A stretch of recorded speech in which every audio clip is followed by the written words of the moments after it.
Assalamu alaikum wa rahmatullahi ta'ala wa barakatuh. Chers élèves de première année collégiale, bonjour. Cette séance, c'est la première partie de l'étude de la sortie géologique. Donc, c'est quoi la sortie géologique? Tout simplement, c'est une étude directe des terrains géologiques. Au cours de cette sortie, on utilise plusieurs outils. La plus importante, c'est la carte topographique. Donc, durant ce cours, on va répondre à deux questions essentielles. La première question, comment explorer les terrains géologiques? La deuxième, quelles sont les composantes de la carte topographique et comment on y représente les reliefs? Mais d'abord, on va noter cette introduction. Comment explorer des terrains géologiques? D'abord, on doit savoir les différents outils. La carte topographique, c'est une représentation en miniature des reliefs d'une région. La boussole, elle sert à déterminer les directions. Elle contient une aiguille qui se dirige vers le nord magnétique.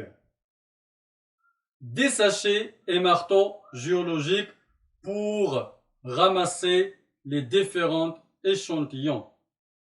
L'acide du lié pour tester les roches si elles contiennent du calcaire. Aussi appareil photo pour prendre des photos des terrains géologiques. On doit aussi avoir un carnet et des stylos pour noter et dessiner les différentes observations. Maintenant, on note la deuxième partie. Là, on va voir les constituants d'une carte topographique. D'abord, le titre, généralement, c'est le nom de la région. Par exemple, cette carte topographique a comme titre le nom de la région de Buizekern. La légende, c'est un ensemble de symboles et de signes qui expliquent les composantes de la carte topographique. L'échelle représente la relation entre les distances réelles et les distances sur la carte topographique. Par exemple, là, on a ce segment-là sur la carte topographique correspond à 3 km en réalité. Orientation, c'est une flèche qui indique le nord magnétique et une autre qui indique le nord géographique. Les courbes de niveau, ce sont des traits généralement marrons qui représentent les reliefs comme vous voyez. Aussi, on a des points d'altitude représentent la hauteur d'un point. Par exemple, le sommet d'une montagne. Là, on arrive à l'orientation de la carte topographique. Voyons cette activité. لدينا هنا بوصلة الشمال، الجنوب، الشرق والغرب، ولكن الشمال الحقيقي هو الذي تشير إليه الإبرة. إذن نقوم بإدارة البوصلة حتى تتطابق الإبرة أو اتجاه الإبرة مع الشمال هكذا. إذن هنا الشمال، الآن نعلم أن الشمال في هذا الاتجاه، الجنوب في هذا الاتجاه، هنا الشرق وهنا الغرب. هذه مسألة أولى. المسألة الثانية توجيه الخريطة الطبوغرافية.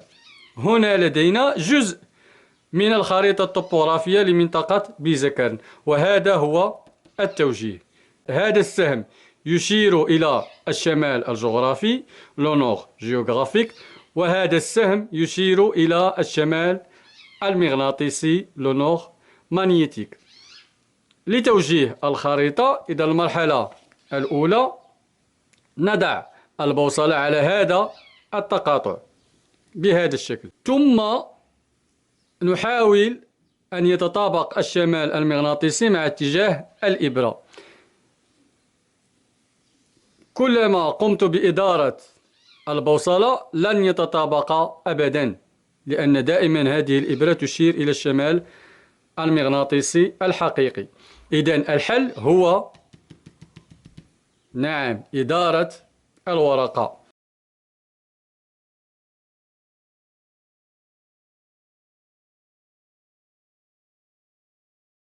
فوالا. والآن لكي تكون الاتجاهات واضحة نقوم بإدارة فقط